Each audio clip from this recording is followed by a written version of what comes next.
Une cellule de prison, Brazzaville, mars 1977. Un homme convaincu qu'il va mourir prend un crayon. Il écrit son testament. La première ligne dit « Si je meurs, quelles qu'en soient les circonstances, je demande les respects stricts de ce qui suit. Pas des fleurs. Cet homme va survivre, il deviendra président, et 20 ans plus tard, il mourra. Il mourra quand même, seul. Pas en prison, mais dans un fauteuil, sur une terrasse, à 6000 km de son pays. Entre ces deux moments, il y a un homme qui a osé faire ce qu'aucun dirigeant congolais n'avait fait avant lui, dire non à la France et à son pétrole. Et il a payé pendant 23 ans, dans un silence que personne, ni Paris, ni Brazzaville, ni les siens, n'a jamais voulu briser. Aujourd'hui, les archives diplomatiques américaines, les minutes de procès, ELF et les confidences de ces derniers proches permettent de reconstituer ces silences. Et à la fin de cette vidéo, vous ne regarderez plus jamais l'histoire du pétrole africain de la même façon. Qui était vraiment cet homme avant qu'on les connaisse? Pascal Lissouba, né en 1931 à Tinguidi, dans la forêt du Niari. Avant même sa naissance, sa famille porte une blessure. Son grand-père paternel a été assassiné devant son propre fils par un milicien de l'administration coloniale. Ce n'est pas une anecdote, c'est la première scène d'une vie qui sera marquée, du début à la fin, par la violence du pouvoir sur les corps. L'enfant grandit, étudie à Mont-Saint-Jean, à Boko, puis à Brazzaville. Et à 17 ans, il part pour Nice, où il décroche son baccalauréat au lycée Félix Faure. Il enchaîne avec une école d'agronomie à Tunis, puis Paris, doctorat en biologie, chercheur au CNRS, puis à l'Orstom, l'Institut français de recherche scientifique pour le développement en Outre-mer. En 1961, il est promu maître des conférences en biologie végétale par décret du ministre français de l'Éducation nationale. À cet instant précis de sa vie, Pascal Lissouba n'est pas un homme politique. C'est un scientifique reconnu par l'institution même du pays qui, plus tard, organisera sa chute. Comment un généticien parisien, sans aucun passé politique visible, devient-il, en quelques mois, l'homme le plus puissant de son pays? Pourquoi ce moment précis a tout changé? En 1962, Lissouba rentre au Congo. Il devient le directeur général des services agricoles, un poste technique. Puis, le 16 août 1963, au lendemain du renversement de l'abbé Flubert Youlou par l'insurrection populaire de Troyes glorieuse, il est nommé ministre de l'Agriculture. 3 ans plus tard, il est Premier ministre. Les délais entre les chercheurs tranquilles de l'Orstom et les chefs de gouvernement tient en moins de 2 ans. Aucune archive publique ne documente ce qu'il a fait pendant cette période, ni comment il s'est imposé dans le nouveau pouvoir des Massamba Deba. Ce que l'on sait, c'est que les régimes issus de 1963 se proclament marxistes-léninistes, se rapprochent de Cuba et de la Chine populaire, et que Lissouba, l'homme formé à la génétique mendélienne, dans une France où l'on débattait encore de l'affaire des Lousenko, en devient l'un des visages. Était-il déjà en coulisses un acteur politique que l'histoire officielle n'a jamais documenté, ou simplement un technicien emporté par un mouvement plus grand que lui? Aucune source n'est tranche. Ses premiers pouvoirs ne durera pas. En 1968, un militaire du nom de Marien Ngouabi prend les armes. Et c'est là que la vraie zone d'ombre commence. Qu'est-ce que personne ne t'a dit sur cette période?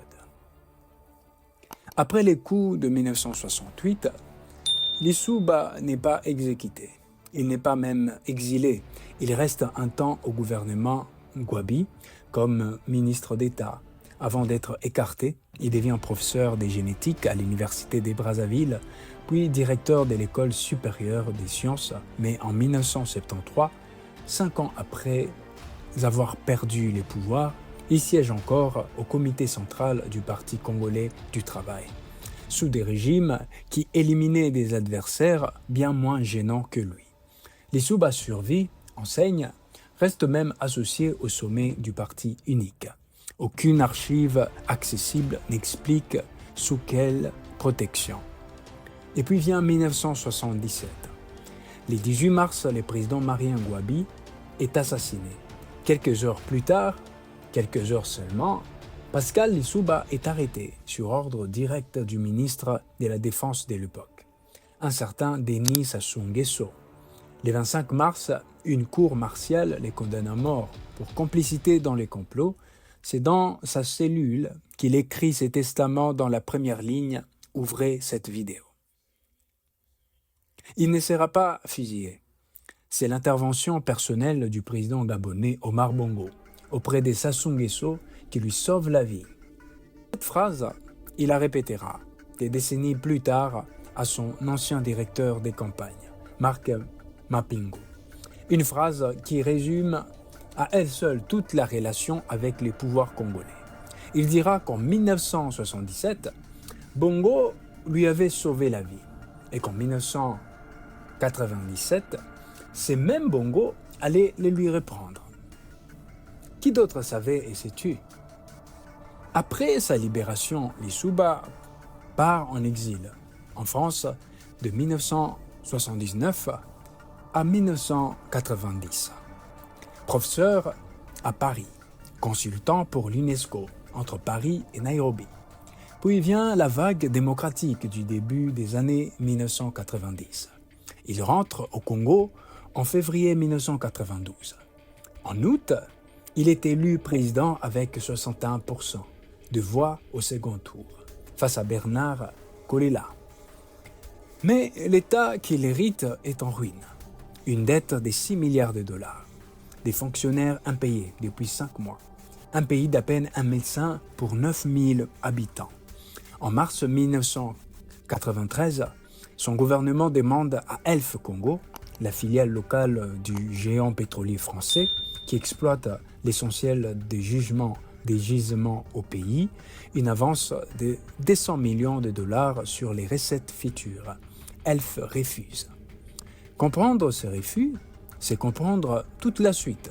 Selon les témoignages de l'ambassadeur américain de l'époque, James Phillips, recueilli des années plus tard par les archives diplomatiques américaines, Elf ne cachait pas qu'elle aurait préféré voir revenir au pouvoir l'homme que Lissouba venait débattre, Sassou Nguesso lui-même.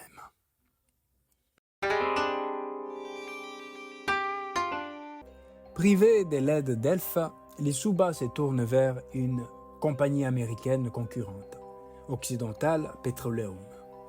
Le 28 avril 1993, un accord est signé.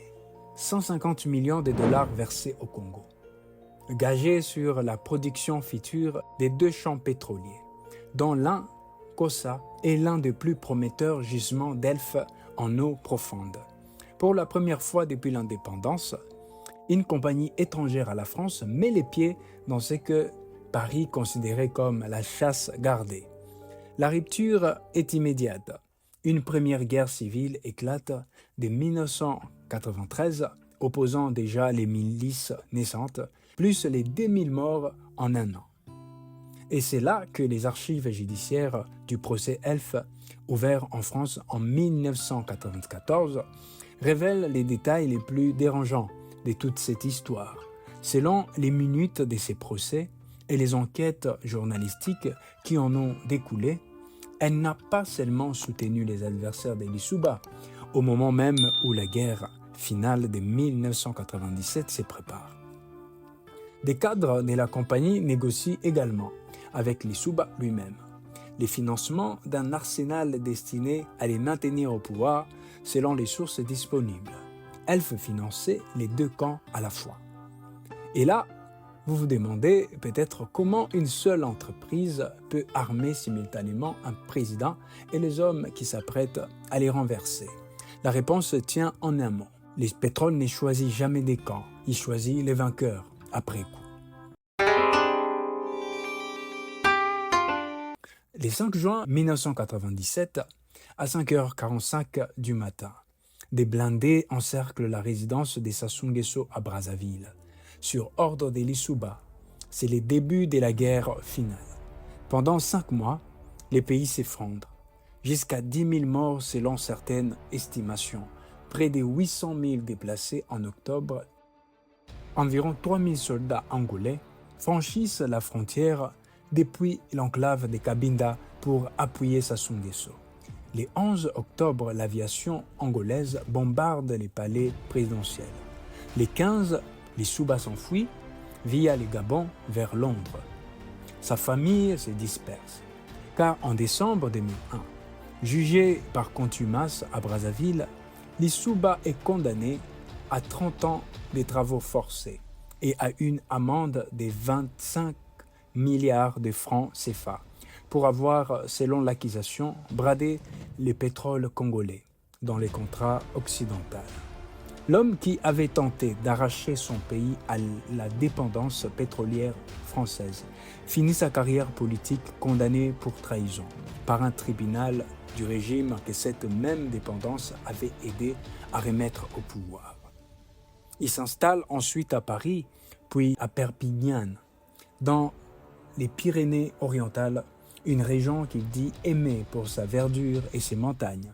Loin, confiera-t-on de lui, de Paris et de ses officines.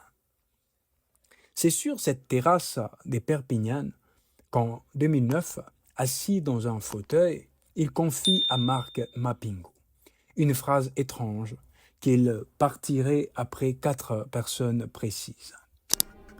Omar Bongo, l'épouse de Bongo, Jacques Chirac et Sassou Nguesso. 3 d'entre eux mourront avant lui. Le 4e est à ce jour toujours au pouvoir.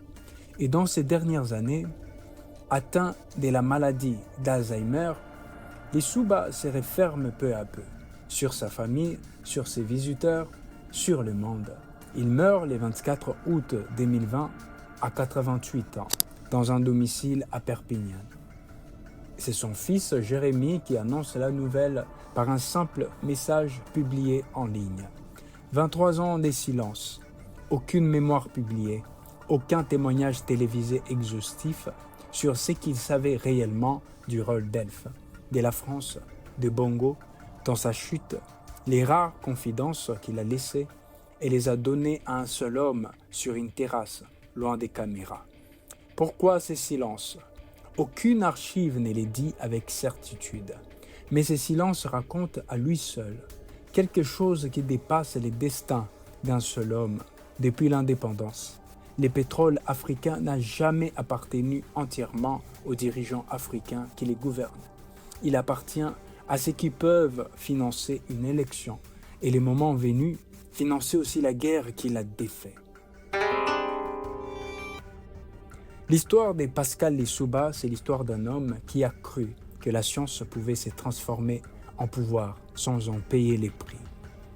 L'histoire d'un pays dont les sous-sols a décidé, plus souvent que ses urnes, qu'il allait les gouverner. Et l'histoire, c'est l'histoire d'un silence de 23 ans, dont à ces jours, personne n'a jamais voulu connaître la vraie raison. Reste une question que ni Paris, ni Brazzaville, ni sa propre famille n'ont jamais répondu publiquement. Qu'a-t-il emporté avec lui dans ces silences et où ces réponses se trouvent-elles aujourd'hui ?